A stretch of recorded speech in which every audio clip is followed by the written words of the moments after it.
Triple trading company எங்களிடம் பாக்கு மட்டை தயாரிக்கும் மிஷின் கிடைக்கும். அதற்கான ரா மெட்டீரியல்ஸையும் வருடம் முழுதும் நாங்களே சப்ளை செய்து வருகிறோம். நீங்கள் செய்யும் தட்டுகளை நாங்களே எடுத்துக்கொள்கிறோம். அதற்கான லோன் வசதியும் செய்து தருகிறோம். இன்னைக்கு நம்ம பார்க்க போகிற செலிபிரிட்டி ஜி தமிழில் கொஞ்ச நாளைக்கு முன்னாடி ரொம்பவே ஃபேமஸாக டெலிகாஸ்ட் ஆகிட்டு இருந்த டிஆர்பியில் நம்பர் 1 சீரியலாக இருந்த கார்த்திகை தீபம் சீரியலோட ஹீரோயின் ரேவதியை பற்றி தான். இவங்கள பற்றின ஃபுல் டீட்டெயில்ஸ் தெரிஞ்சுக்கிறதுக்கு முன்னாடி சேனலை சப்ஸ்கிரைப் பண்ணாதவங்க மறக்காமல் சப்ஸ்கிரைப் பண்ணிக்கோங்க. அப்போ தான் நாங்கள் போடுற வீடியோஸ் உங்களுக்கு நோட்டிஃபிகேஷனாக வரும். வாங்க வீடியோக்குள்ளே போகலாம். கார்த்திகை தீபம் சீசன் 1 அது ரொம்பவே ஃபேமஸாக போயிட்டு இருந்துச்சு. கார்த்தியும் ஆர்த்திகாவும் வந்து அவ்வளோ சூப்பராக வந்து நடிச்சிருப்பாங்க. டிஆர்பியில் எப்போவுமே நம்பர் 1 சீரியலாக ஜீ தமிழில் அந்த சீரியல் தான் இருந்துச்சு. அப்புறம் அந்த சீரியல் கொஞ்ச நாளில் முடிய போகுது அப்படின்னு தெரியவுமே ரசிகர்களுக்கெல்லாம் ரொம்பவே மனசு கஷ்டமாயிடுச்சு. இவங்க 2 பேர் ரொம்ப சூப்பராக இருந்தது. அதுக்குள்ளே சீரியலுமே நல்லா போயிட்டு இருந்துச்சு. ஏன் இது அதுக்குள்ளே முடியணும் அப்படிங்கிற மாதிரி மக்களுக்குள்ள அவ்வளோ ஒரு யோசனை. அப்போ தான் வந்து அந்த டைரக்டர் அனௌன்ஸ் பண்ணுறாரு, நாங்கள் இதுக்கான சீசன் 2 கூடிய சீக்கிரமே கொண்டு வர போகிறோம் அப்படின்ட்டு. ஆனால் இந்த சீரியலோட அப்படியே இந்த எல்லாருமே அப்படியே அதுலேயும் இருப்பாங்க அப்படிங்கிற மாதிரியே அனௌன்ஸ் பண்ணியிருந்தாரு.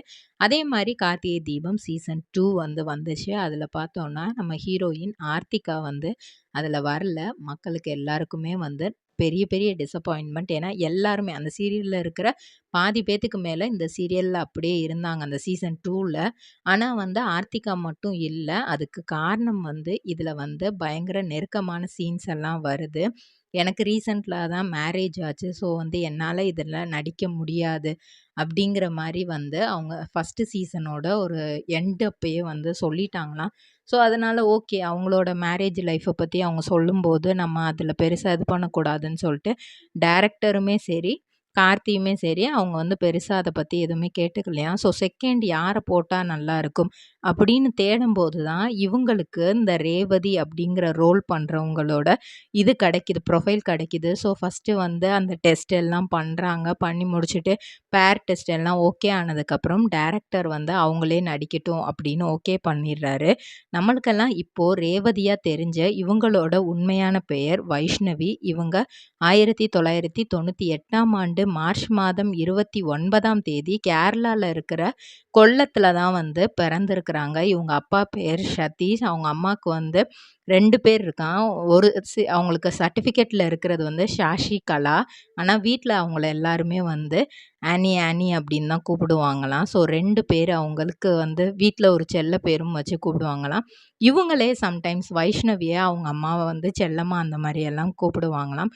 ஸோ அவங்க அம்மா அப்பாவுக்கு வந்து அரேஞ்ச் மேரேஜ் தான். ஆனால் வந்து ரொம்பவே லவ்லி பேராக தான் அவங்க இருந்திருக்காங்க. அவங்க அப்பாவுக்கு வந்து ஈகோங்கிறதே எப்போவுமே இருந்தது கிடையாதான். அவங்க அம்மாவோட பேக்கை முதற்கொண்டு அவர் தான் கேரி பண்ணி எங்கே எடுத்துகிட்டு போகிறதுனாலும் எடுத்துகிட்டு போவாராம். அந்த அளவுக்கு வந்து அவங்க அப்பா அம்மாவோட அண்டர்ஸ்டாண்டிங் அந்த அளவுக்கு இருந்திருக்கு. அவங்களுக்கு ஒரு அண்ணன் இருக்காங்க. அவங்க பேர் விஜேஷ். இவங்க வந்து தன்னோட பள்ளி படிப்பை வந்து send Gregorios matriculation higher secondary ஸ்கூலில் தான் பண்ணி முடிச்சிருக்கிறாங்க. பண்ணி முடித்ததுக்கப்புறம் 2016ல் வந்து என்ன இது செலக்ட் பண்ணலாம் நெக்ஸ்ட்டு நம்ம முடிச்சாச்சு. ஸோ வந்து அவங்க ஆவரேஜாக தான் படிக்கிறாங்க. ஸோ எடுத்த மார்க்குக்கு அவங்க அப்பா வந்து அக்கௌண்ட் செக்ஷன் அந்த மாதிரி நம்ம சேர்த்து விட்றலாம் அப்படின்னு சொல்லிட்டு பிகாம் சேர்த்து விட்றாங்க. அந்த ஸ்கூலோட அதே காலேஜ் சென்ட் கிரிகோரியஸ் காலேஜ் அதில் வந்து எங்கே இருக்குன்னா கொட்டாரக்காரம் கொல்லத்தில் இருக்கிற கொட்டாரக்காரத்தில் தான் இருக்குது. இவங்க பிறந்ததும் அந்த கிராமத்தில் தான். ஸோ அங்கே தான் வந்து என்ன பண்ணுறாங்க அப்படின்னா அந்த காலேஜும் வந்து படிக்கிறாங்க. கிட்டத்தட்ட அது ஒரு முனிசிபாலிட்டி மாதிரி தான். ரொம்ப ஒரு சில வசதிகள்லாம் வந்து அவங்களுக்கு வந்து நல்லாவே கிடைக்கும். அவங்க பெருசாக வந்து எல்லாத்துக்கும் வந்து கொல்லத்துக்கு வந்து தான் வாங்கணும் அப்படிங்கிற மாதிரிலாம் இல்லையா, எல்லாமே அங்கேயே கிடைக்குமா. ஸோ வந்து ரொம்பவே பீஸ்ஃபுல்லான எல்லாருக்கும் ரொம்ப பிடிச்சமான ஒரு பிளேஸ் தான் அது. எனக்கு பர்சனலாக எங்கள் ஊர் அப்படிங்கிறப்ப அந்த பெருமை வந்து எனக்கு இருக்குது. நிறைய பேர் வந்து கேரளாவை தேடி வரும்போது எங்கள் ஊர் அப்படிங்கிற பெருமை வந்து எனக்கு எப்போவுமே இருக்குது. 2016ல் நான் காலேஜ் சேரும்போதே வந்து மஞ்சிருக்கும் காலம் அப்படிங்கிற ஒரு சீரியலில் எனக்கு நடிக்க வாய்ப்பு கிடச்சிச்சு.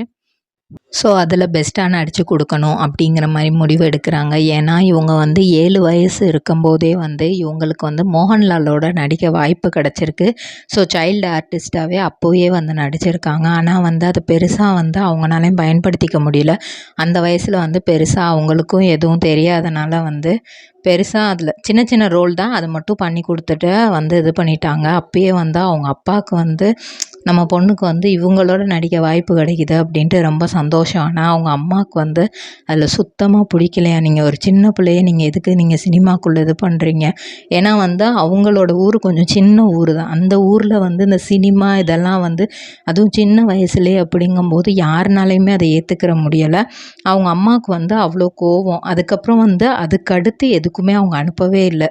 சரி, இதில் நீங்கள் கூட்டிகிட்டு போய் நடிக்க வச்சிட்டீங்க, ஆனால் இதுக்கப்புறம் அவள் வந்து படிப்பு அது மட்டும் தான் கான்சென்ட்ரேட் பண்ணும், எந்த இடத்துலையும் இந்த சினிமாங்கிற பேச்சே வரக்கூடாதுன்ட்டு. ஆனால் வந்து அந்த சின்ன பிள்ளையில சைல்டு ஆர்டிஸ்டாக நடித்ததை வச்சே இவங்க வந்து நிறைய வந்து அடுத்தடுத்து அவங்களையே வந்து கொஞ்சம் மேக்கப் பண்ணிக்கலாம் ஆரம்பிச்சிருக்காங்க. கொஞ்சம் வயசு ஆரம்பித்ததுக்கப்புறம் அவங்களோட டான்ஸிங் திறமையை வந்து வளர்த்துக்கிற ஆரம்பிச்சிருக்காங்க. நம்ம வந்து நல்லா டான்ஸ் பண்ணணும், திரும்ப சினிமாவில் நடிக்கணுங்கிறது அவங்களுக்கு வயசு ஆக ஆக மனசுக்குள்ளே ஒரு ஆசையாக வந்திருக்கு. ஆனால் வந்து பெருசாக அதுக்குன்னு இவங்க எதுவும் முயற்சி பண்ணல. அவங்க அப்படி முயற்சி பண்ண டைம் அப்படின்னு பார்த்தோன்னா 2016, அதாவது அவங்க காலேஜோட ஃபஸ்ட் இயரில் மஞ்சிருக்கு காலம் அப்படின்னு சொல்கிற ஒரு சீரியலில் வந்து ஹீரோயினுக்கு ஃப்ரெண்டு மாதிரி நடிக்கிற ஒரு வாய்ப்பு கிடைக்கிது.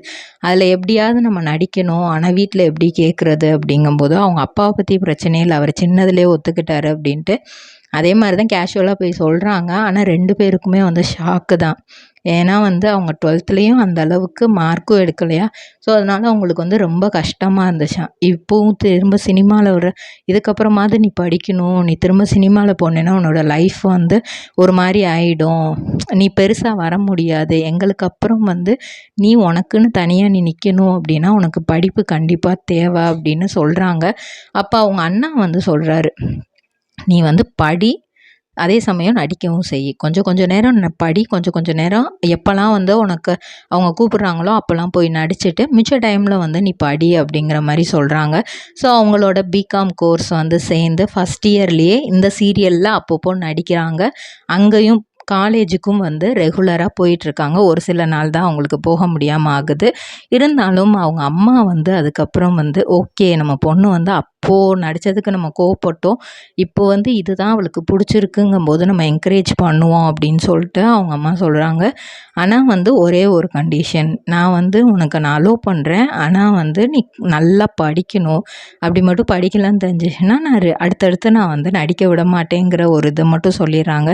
ஏன்னா அவங்க வந்து டோட்டலாக வந்து இவங்களுக்கு வந்து ஒரு ஃப்ரெண்டு மாதிரி தானே, எது கேட்டாலுமே வந்து இல்லை அப்படின்னு வந்து சொல்லி இது பண்ண மாட்டாங்களே, எல்லாத்துக்குமே வந்து ஓகே, எது கேட்டாலும் ஓகே தான். அந்த அவங்க நோ அப்படின்னு சொன்னதுன்னா அந்த சின்ன வயசில் நடிக்க அனுப்புறதுக்கு தான் வந்து நோ அப்படின்னே சொன்னாங்களாம். அதுக்கப்புறமே இவங்க பெரிய பொண்ணாயிட்டு இவங்க கேட்கும்போது ஓகே உன்னோட ஆசைனா அதை நீ பண்ணிக்க அப்படிங்கிற மாதிரி தான் சொல்லியிருக்காங்க. ஒரு சைடு வந்து சினிமாங்கிற பயமும் அவங்களுக்குள்ளே இருக்குது. ஃபஸ்ட்டு சீரியல் நடித்து முடிக்கிறாங்க, சின்ன சின்ன ரோல் தான். அதுக்கப்புறமே திரும்ப மலையாள இண்டஸ்ட்ரியில் வந்து தும்பப்பூ அப்படிங்கிற ஒரு சீரியலுக்கு வாய்ப்பு கிடைக்கிது, அதுலேயும் நடித்து முடிக்கிறாங்க. அதுக்கப்புறம் மலவில் மனோரமா அப்படிங்கிற சீரியல், இது எல்லாத்துலேயுமே ஃபேமஸ் ஆகாதவங்க மிலி இரண்டிலும் அப்படிங்கிற ஒரு சீரியலில் வந்து ஸ்வாதி அப்படிங்கிற ஒரு ரோல் பண்ணுறாங்க. அந்த ரோலில் தான் வந்து மலையாள இண்டஸ்ட்ரியில் இவங்களுக்குன்னு அவ்வளோ ஃபேன்ஸ் வராங்க. பொதுவாக இப்போ எல்லாருமே வந்து படத்தை விட சீரியல் தான் அதிகமாக பார்க்க ஆரம்பிக்கிறாங்க. ஸோ சீரியலில் வர்ற ஃபேன்ஸ் அப்படின்னு பார்த்தோன்னா அவங்க அடுத்து நெக்ஸ்ட் ஸ்டேஜ் அவங்க வெள்ளித்திரைக்கு போகும்போதுமே இன்னும் பெரிய ரீச் அவங்களுக்கு கிடைக்கிது. அந்த மாதிரி தான் மலையாளம் இண்டஸ்ட்ரியில் அவங்களுக்கு அந்த ரீச் கிடச்சிச்சு. அதுக்கப்புறமா அவங்க 2023 ஏப்ரலில் வந்து அவங்களோட யூடியூப் சேனல் ஆரம்பிக்கிறாங்க. அவங்க நார்மலாக அவங்க போட்டது ஒரு 5-6 வீடியோஸ் தான், சும்மா ரீல்ஸ் மாதிரி. ஏன்னா 2019 வந்து டிக்டாக் இந்த மாதிரிலாம் ஆப் வந்தனால வந்து அதில் நிறைய ரீல்ஸ் எல்லாம் பண்ணி நிறையா ஃபாலோவர்ஸ் கிட்டத்தட்ட வந்து 2 லட்சத்துக்கிட்ட ஃபாலோவர்ஸ்லாம் வச்சு அந்த மாதிரி தான் கொஞ்சம் கொஞ்சமாக மக்கள் மத்தியில் வந்து தெரிய ஆரம்பிச்சிருக்காங்க. அதை தொடர்ந்து இன்ஸ்டாகிராம், அதுக்கப்புறம் யூடியூப் இந்த மாதிரி அடுத்தடுத்து ஆரம்பித்து தன்னை வெளியே காமிச்சிக்கிற ஆரம்பித்தாங்க. இந்த ஹீரோயின் டெஸ்ட்டு நடக்கும்போது தான் வந்து இந்த டைரக்டர் வந்து வைஷ்ணவியை வந்து பார்த்துருக்கிறாரு. இவங்க வந்து கார்த்திக்கு வந்து கரெக்டாக செட் ஆவாங்க, ஏன்னா இது ஒரு வில்லேஜ் ரோல் அப்படிங்கிறதுனால இவங்கள போட்டால் கரெக்டாக இருக்கும் அப்படின்னு யோசிக்கிறாங்க. அதே மாதிரி கொண்டு வந்து போடுறாங்க. ஆனால் வந்து பல எதிர்ப்புகள், இவங்கெல்லாம் ஒரு ஹீரோயினா, அந்த மாதிரி வந்து எங்களுக்கு ஆர்த்திகா தான் வேணும், தீபா தான் எங்களுக்கு வேணும், இவங்க வேண்டாம் அப்படிங்கிற மாதிரி நிறைய நெகட்டிவ் கமெண்ட்ஸ். எல்லாத்தையும் தாண்டி இப்போது இவங்களுக்கு வந்து கிட்டத்தட்ட 2 பேருக்கும் மேரேஜே ஆக போகுது. அந்த லெவலுக்கு வந்து எபிசோடை வந்து கொண்டு போயிட்டுருக்காங்க. இதுக்கு முன்னாடி இவங்கள வந்து நம்ம சல்மான் மௌனராகம் சீரியலில் நடித்த சல்மானோட ஒய்ஃபு அப்படிங்கிற மாதிரி தான் நிறைய பேர் சொன்னாங்க. ஆனால் அதெல்லாம் ஃபேக்கு. அவங்க 2 பேரும் மிலி ரெண்டிலும் சீரியலில் நடித்ததுனால தான் 2 பேரும் வந்து பேரிங்காக நிறையா வீடியோஸ் போட்டிருப்பாங்க அப்படின்னு சொன்னாங்க. இதே மாதிரி பல செலிப்ரிட்டிஸோட பயோகிராஃபி தெரிஞ்சுக்கிற சேனலை மறக்காமல் சப்ஸ்கிரைப் பண்ணிக்கோங்க.